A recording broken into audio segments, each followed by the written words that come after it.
As Arizona officials continue to harass the state's medical cannabis patients and dispensaries, the rest of the country barrels toward full legalization. 30 states and Washington, D.C., have authorized medical marijuana programs. 9 also have legalized recreational cannabis for adults. The U.S. now has an estimated total of 2.1 million cannabis patients and nearly 2,500 dispensaries. Patients make up just more than 1% of the total population in these states. Since 2016, 7 states have instituted medical marijuana programs and 5 have legalized recreational cannabis. Regardless of the political climate in Arizona and nationally, a tide of legalization seems to represent the will of the people, a will likely to grow stronger as younger generations tend to disavow the purported dangers of marijuana in favor of individual liberty. If cannabis finally does become fully legal, the industry will enter a second stage of expansion as dispensaries and secondary services, such as edible or tincture and topical companies, battle it out for a slice of that national market share.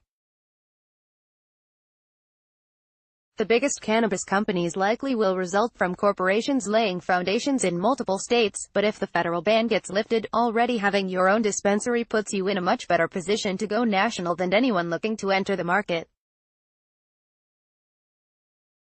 With the future in mind, how does Arizona's cannabis environment stack up to other states?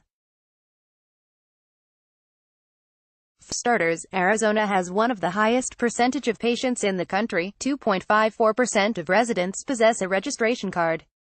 The state lags behind only Maine, which legalized recreational cannabis in 2016, with about 3.9%, and Michigan, with about 2.7%.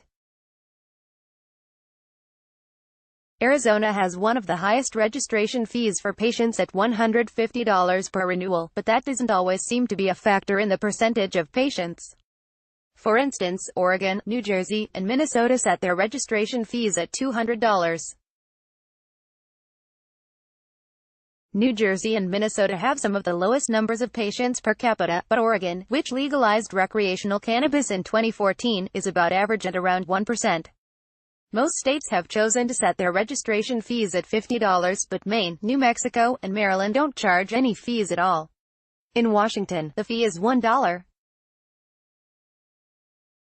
However, the number of patients in these states vary from 3.9% in Maine to only 0.65% in Maryland. Arizona also has more dispensaries than any other medical cannabis state with 130 licenses. Some recreational states have more, 261 in California, 520 in Colorado, and 598 in Oregon, but the next highest number of dispensaries in medical-only states is 68 in New Mexico. This leaves Arizona fairly middle of the road with 1,372 patients per dispensary. The national average in legal states is about 900 patients per dispensary.